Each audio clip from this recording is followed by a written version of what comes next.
Sa ngayon ay ibabahagi ko sa inyo ang movie na pinamagatang na Shaolin Boy.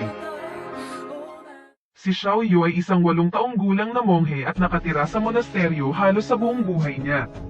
Sa simula, ipinapakita niya kung ano ang kaya niya, ngunit sa kabila ng kanyang husay at galing, si Xiao Yu ay may paggalang pa rin sa mga nakatatanda gaya ng makikita sa kanyang sparring session kasama ang mga nakatatandang monghe. Tinalo niya kaagad ang unang monghe sa pamamagitan ng pagsupil sa kanya ng isang basket. Siya ay inatake ng pangalawang monghe na armado ng espada. Nagawa ni Xiao Yu na disarmahan ang pangalawang monghe. Pagkatapos ay pinuntahan ang huling monghe na abala sa pagninilay-nilay, kung saan pinatunayan niyang mahirap siyang kalaban para kay Xiao Yu. Ngunit nagawa pa rin ni Xiao Yu na magtagumpay sa laban. Nang maglaon ay lumabas si Xiao Yu, dala ang kanyang bag at naglalakad kasama ang punong monghe. Ibinunyag sa kanya ng punong monghe na binigyan siya ng 88 sa 100 para sa isang pagsusulit, at sinabing mas mahusay siya kaysa sa karamihan ng mga mag-aaral. Nabunyag na si Xiao Yu ay kumuha ng pagsusulit para sa isang exchange program sa lungsod. Siya ay maninirahan kasama ang isang scientist at malapit na kaibigan ng punong monghe. Sinabi niya kay Xiao Yu na mabait na tao ang scientist. Aalagaan siya ng mabuti bilang kanyang anak. Habang nagpapaalala ang punong monghe tungkol sa kung ano ang dapat at hindi dapat gawin ni Xiao Yu, sinabi ng bata na ang boss ay dumating. Hindi napansin ng punong monghe na paalis na ang boss, kaya naman hinabol ito ni Xiao Yu. Sa kabutihang palad ay naabutan niya kaagad at papunta na siya sa isang bagong karanasan. Sa lungsod, sila ang manager ng Biwa High School Taekwondo Club at ang anak ng scientist na tinutukoy ng punong monghe kanina. Abala siya sa panonood kay Lin Qiunan, siya ang school chief sa taekwondo match laban sa Middle East High School. Nililista niya ang kanyang kalakasan sa offense at defense, habang ang kanyang nakababatang kapatid na si Xiao Bei ay interesado lamang sa pagkain ng junk food. Tinutukso niya ito sa palaging pagkain at ang pagkakaroon ng malaking tiyan. Kaya naman tinutukso rin siya na laging nakangiti kay Qiunan. Ilang sandali pa ay nag-video call ang kanilang ama na si Dr. Zhang. Nagsumbong si Xiao Bei sa ama na hindi siya binibigyan ng sapat na pagkain ng kanyang ate. Mabilis na kinuha nila ang telepono mula sa kanya. Sinabi ng kanilang ama na hindi siya uuwi ngayong gabi dahil may proyekto siya na nais niyang tapusin sa lalong madaling panahon. Ipinaalam din niya na pinadalhan siya ng isang regalo na isang proyekto na ginugol niya sa kanyang buong buhay. Hinala niya na pagkakainteresan ito ng mga tao, kaya hiniling niya kailan na panatilihin itong ligtas. Habang sila ay nasa tawag, nakarinig sila ng tunog mula sa labas at ibinaba niya ang telepono para buksan ang pinto. Sa harap ng pintuan ay naghihintay si Xiao Yu. Samantala, hindi napapansin ng mga bata na ang kanilang ama ay kasalukuyang kinikidnap ng ilang mga gangster. Sa laboratorio, ang mga gangster ay humihiling ng isang eksperimento na tinatawag na turning axe, ngunit sinabi sa kanila ni Dr. Zhang na isa lamang itong laruan na maaaring gayahin ang boses ng kanyang asawa, at ito ay ginagamit upang samahan ang kanyang anak. Ngunit hindi naniniwala ang mga gangster sa kanya. Kaya naman pinagbabantaan siya ng amo habang sinusubukan ni Lucky na i-access ang program na ginamit upang gumawa ng turning axe. Ngunit sa kasamaang palad para sa kanila, ang program ay tuluyang nawasak. Ipinaalam ni Lucky sa pinuno na hindi nila maaaring muling makuha ang program. Ngunit nakakita sila ng surveillance video ni Dr. Zhang. Naghahanda siya para ipadala ang package na naglalaman ng turning axe sa isang address. At ang address na iyon ay ang address ng kanyang bahay. Pagkatapos ay inutusan ng mafia boss si Lucky upang pumunta at kunin ang package. Samantala, pabalik sa tahanan ni Zhang, nag-aksaya ng oras si Xiao Bei sa pagbukas ng pinto ng kanyang silid habang patuloy na kumakatok si Lan. Ngunit sinusubukan lamang ni Xiao Bei na linisin ang lahat ng mga kalat sa sahig upang hindi siya mapagalitan ng kanyang ate. Hindi nagtagal ay pinapasok sila at sinabi ni Lan kay Xiao Yu na dito siya matutulog kasama si Xiao Bei. Palabas na sana si Lan sa silid, ngunit natapakan niya ang isang piraso ng chip. Bilang resulta, lumabas si Lan sa silid ni Xiao Bei na may dalang isang bungkos na mga chips na tila kinumpis kanya. Pagkatapos ay bumalik si Lan upang ipagpatuloy ang pagdodokumento sa performance ni Qiunan. Hindi niya alam, bumaba si Xiao Yu para panoorin, dahil na-curious ito tungkol sa estilo ng pakikipaglaban ni Qiunan. Samantala, sa labas ng kanilang bahay ay dumating ang dalawa sa mga gangster na ipinadala ng kanilang amo. Ang isa sa kanila ay nagmumungkahi na sila ay manatili at maghintay hanggang ang mga bata ay umalis papunta sa paaralan para sila ay madaling makapasok ng walang istorbo. Balik sa loob ng bahay, abala si Xiaobei sa paglalaro ng video games habang sinusubukang makapag-meditate ni Xiaoyu. Gayunpaman, hindi siya makapag-focus dahil sa ingay ni Xiaobei. At para malutas ang issue, niyaya ni Xiaobei si Xiaoyu para sumali sa kanya at ang dalawa ay nagsimulang mag-bonding. Narinig nila ang kaguluhan at pumunta sa kwarto para sabihin sa kanila na matulog na, ngunit ang mga bata ay masyadong nakatutok sa video game. Pagkatapos ay sinipa nila ang pinto na nag-iwan ng maliit na bitak. Ang ibig sabihin ay isang mensahe na hindi niya kailangang buksan ang kanyang bibig. Ang dalawang bata ay agad na pinatay ang laro at agad na humiga sa kama. Matapos matagumpay na patulugin ang mga bata, pumunta sila upang tingnan ang package na ipinadala ng kanyang ama. Sa loob ay nakahanap siya ng isang electric panda na tunay na kayang gayahin ang boses ng kanyang ina.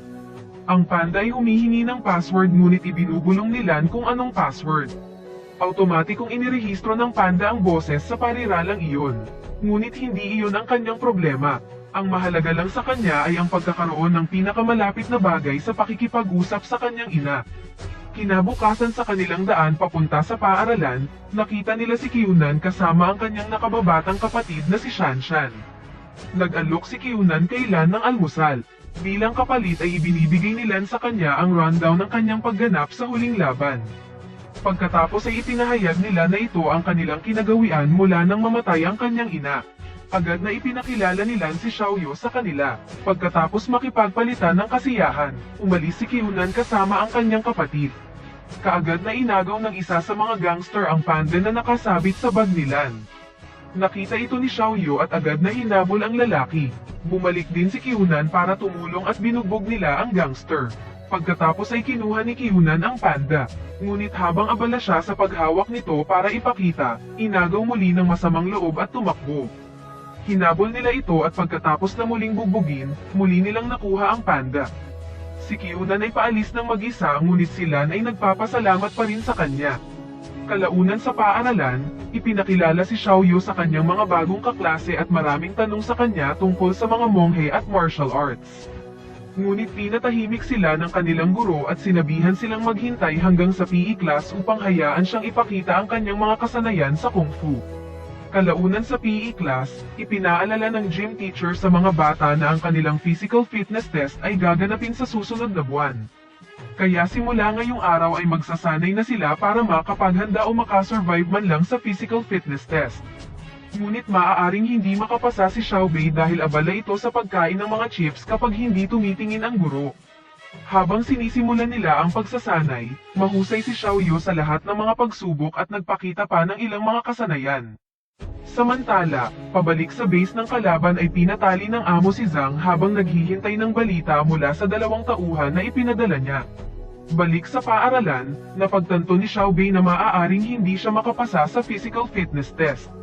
Kaya nakiusap siya kay Xiaoyu na tulungan siya para dito at pumayag si Xiaoyu na tulungan siya. Ang dalawang bata pagkatapos ay pumunta sa Taekwondo Club kung saan nakita nila si Shanshan at sinabi kay Xiaoyu na magaling talaga siya.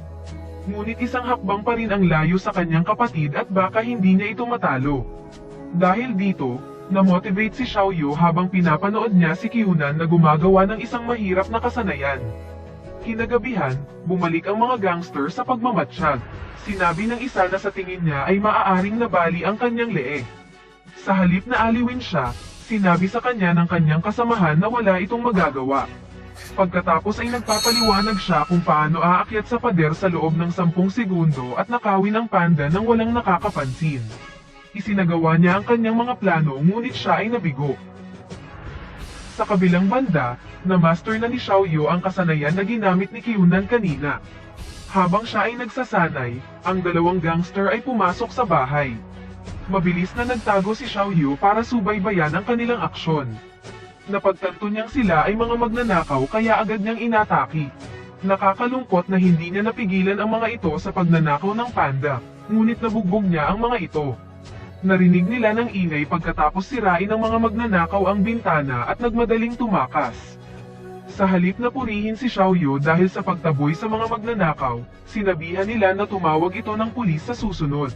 Balik sa base ng mga masasamang loob, ang dalawang magnanakaw ay sumasailalim sa parusa para sa pagkuha ng maling bagay sa halip na kung ano ang hiningi sa kanila. Binibigyan niya sila ng pangalawang pagkakataon ngunit pinatulog pa rin sila. Kinabukasan sa paaralan, ang mga bata ay nasa Taekwondo Hall.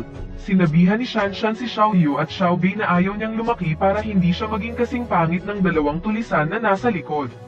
Sila ang mga gangster na nagpapanggap na nagmamatsyag kanina pa. Pagkatapos ng pagsasanay, si Shanshan ay lumapit kay Kyunan para hilingin kung maaari siyang makipag-sparring kay Xiaoyu. Ngunit nang tumanggi si Kyunan na nagsasabing hindi siya nakikipaglaban sa mga bata, nagsimulang magbulungan ang mga estudyante at tinatawag siyang natatakot at mahina. Kaya naman agad siyang pumayag at ito ang dahilan kung bakit dumagsa ang lahat ng mga estudyante sa paligid ng arena. Iniwan ang kanilang mga bag na walang nakabantay. Habang nakikipagsapalaran si Xiaoyu kay Kyunan, sinasamantala ng mga tulisan ang sitwasyon at sinubukang nakawin muli ang panda. Ngunit sa pagkakataong ito ay hindi na ganon kadali. Ang wig ng isa sa gangster na ito ay naipit sa bag. Inalok ni Xiaobei si Shanshan ng yogurt ngunit tinanggihan niya ito at sinabing lagi siyang kumakain. Habang nagtapos ang laban ni Xiaoyu at Kyunan sa isang tabla, bumalik si Xiaobei kung saan naroon ang mga bag. Nakita niya ang mga gangster na dala ang bag ng kanyang kapatid. Pagkatapos ay sumigaw si Xiaoyu na sila rin ang mga magnanakaw gaya ng mga magnanakaw na pumasok sa kanilang bahay kagabi. Pagkatapos ay hinabol sila ni Kyunan at Xiaoyu. Pati na rin ang ibang mga estudyante ay sumama sa paghabol. Nawasak nila ang gym hall hanggang sa dumating ang gym teacher upang ipahinto ang kaguluhan. Pagkatapos ay inutusan ng gym teacher ang mga pasimuno na pumunta sa kanyang opisina. Kalaunan, ang usapin ay tinutugunan ng pulisya na nangakong hahanapin ang bagay na ninakaw. Pagkaalis ng mga pulis ay pinagsabihan silang lahat ng guro lalo na si Xiaoyu sa pagnanakaw ng pagkakataong magsanay ng kanyang mga kasanayan sa martial arts sa halip na tumawag na lamang ng pulis. Si Xiaoyu ay nakaramdam ng kakilakilabot at sinisisi ang kanyang sarili sa nangyari. Pagkatapos ng klase, si Kyunan at Shanshan ay humingi rin ng paumanhin dahil isinisi sa lahat ang nangyari. Pagkatapos ay napansin ni Shanshan na si Xiaoyu ay nawawala kaya nagsimula silang maghanap. Kinailangan pa nilang maghiwa-hiwalay para siya ay hanapin. Pagkatapos ng ilang oras na paghahanap ay nakita nila si Xiaoyu sa ilalim ng nakatambak na lamesa. Ipinaliwanag sa kanya nila na lahat ay may kasalanan. At dahil nangyari na ito, ang tanging magagawa na lang nila ngayon ay subukang maghanap ng solusyon sa kanilang problema. Sa wakas ay naunawaan sila ni Xiaoyu at tumigil sa pagsisi sa kanyang sarili. Ang lima sa kanila ay bumalik sa gym hall upang muling ayusin ang lahat. Samantala, pabalik sa base ng kalaban, nakatali pa rin si Zhang habang sinusubukan ng mga gangster na kopyahin ang program mula sa Panda. Nagawa nilang makapasok ngunit natigil sa isang access password na kailangan nilang malaman. Nang malaman ito, ang program ay humihingi ng isang password ng firewall na kailangan din nilang alamin. Sa kabutihang palad, nalaman din nila ito ngunit ang programa ay humihingi ng voice password. Mahirap i-crack kung wala ang eksaktong tao na nagtakda ng password sa simula. Sa paaralan, tinuturuan ni Kyunan sina Xiaoyu at Xiaobei sa estilo ng Taekwondo. Sa wakas ay nakabalik ang pulisya sa paaralan at ipinaalam sa kanila na ang mga magnanakaw ay natuntun. Napag-alaman na sila rin ang gang na may kaugnayan sa mga krimen na naganap sa mga nakaraang araw. Balik sa base ng mga gangster, ang pinuno ay naiinis tungkol sa mga password at sinubukang alisin ito sa pamamagitan ni Dr. Zhang. Ngunit sinabi ng scientist na wala siyang alam tungkol dito. Sasaktan na sana siya ng pinuno ngunit nakatanggap ito ng mensahe mula sa telepono ni Zhang mula kay Lan. Pinapaalalahanan ni Lan ang kanyang ama tungkol sa kanyang kaarawan, at sumagot ang mafia boss na pupunta siya at may malaking sorpresa ito sa kanya. Nang gabing iyon sa party, dinukot sila ng mga gangster sa harap mismo ni Kyunan at ng mga bata. Sinubukan nila itong pigilan ngunit lumalabas na mas malakas at hindi tinatamaan ang miyembro ng mafia. Tinalo niya ang mga bata at pagkatapos ay umalis sila kasama si Lan. Hiniling ni Kyunan kay Shanshan at Xiaobei na manatili at tumawag sa mga pulis bago sila magpatuloy sa paghabol sa sasakyan. Gayunpaman, sinabihan ni Xiaobei si Shanshan na maghintay at siya mismo ang huhuli sa kanila. Habang siya ay naghihintay, hinabol ng tatlo ang sasakyan patungo sa kanilang base kung saan tumawag si Xiaobei ng pulis upang ipaalam sa kanila ang kanilang lokasyon. Samantala, si Lan ay dinala sa mafia boss at pilit na kinukuha ang password mula sa kanya. Si Xiaoyu at Kyunan ay nagpakita, at tinalo ang mga gwardya sa labas ng base. Sa loob, nagsimula ang paglilipat ng program at minamadali ng mafia boss ang mga bagay-bagay para makuha niya ang kanyang bayad. Ngunit dumating sina Xiaoyu at Kyunan upang labanan ang iba pang mga gangster. Samantala, nakawala si Lan mula sa pagkakatali at pinalaya ang kanyang ama. Pagkatapos ay nagtungo sila upang kunin si Xiaobei. Sinubukan ng mafia boss na makatakas dala ang program, habang inaatake siya ni Zhang para kunin ito. Sina Xiaobei at Lan ay kumuha ng mga bagay at pinaghahampas ang ilang mga gangster. Habang sila ay abala, kinuha ng mafia boss ang program at pagkatapos ay tumakas. Hinabol siya ni Lan at Xiaobei kasama ang ama, habang si Xiaoyu ay huminto sa labas upang tulungan si Kyunan na labanan ang mas malakas na gangster. Ang dalawa ay nagtulungan at isinagawa ang kanilang pagsasanay sa nakalipas na ilang linggo upang masupil ang gangster. Samantala, sinubukan ni Lan, Xiaobei at ng kanilang ama na pigilan ang mafia boss nang bigla silang makarinig ng mga sirena ng pulis na paparating. Ito ang nagbigay sa kanila ng motibasyon, at sa wakas ay napabagsak nila ang mafia boss. Ilang sandali pa ay nalinis na ng pulis ang buong lugar. Dumating ang guro ng gym at ang principal na nag-aalala sa kanilang mga estudyante. Humingi ng paumanhin ang kanilang ama at nangako na gugugol sila ng mas maraming oras sa mga bata. Lahat sila ay nakikibahagi sa isang group hug, at upang ipagdiwang ang kanilang tagumpay, nag-alok si Zhang na bilhan sila ng pagkain sa susunod na buwan. Kalaunan ay nagdiwang ang paaralan sa seremonya ng pagpupuri para sa taong 2019 hanggang 2020, upang papurihan sina Lan, Xiaobei, at Xiaoyu na pinaniniwalaan nilang tumulong sa pulisya sa illegal cross-border trade. Kapansin-pansin din na simula nang dumating si Xiaoyu sa kanilang paaralan ay hinikayat niya ang lahat ng mga mag-aaral na dagdagan ang pag-eehersisyo. Tinuruan din niya sila ng Shaolin Kung Fu at patuloy na pinamunuan ng isang kalakaran ng pananatiling malusog at pagpapabuti sa mga mag-aaral sa pangkalahatang kalidad. At sa pisikal na pagsubok, ang lahat ng mga mag-aaral ay naging mas mahusay. Si Xiaoyu ay pinarangalan bilang Student of Honor. Kasama nito ay tinapos ng principal ang talumpati at winilcome ang tatlong bata. Gayunpaman, sina Xiaoyu at Xiaobei lamang ang umakyat sa entablado at napagtanto nilang wala si Kyunan. Sa isang eksena, makikita natin si Kyunan na nakikipaglaban sa isang match ng taekwondo. Tumagal ang laban ngunit sa huli ay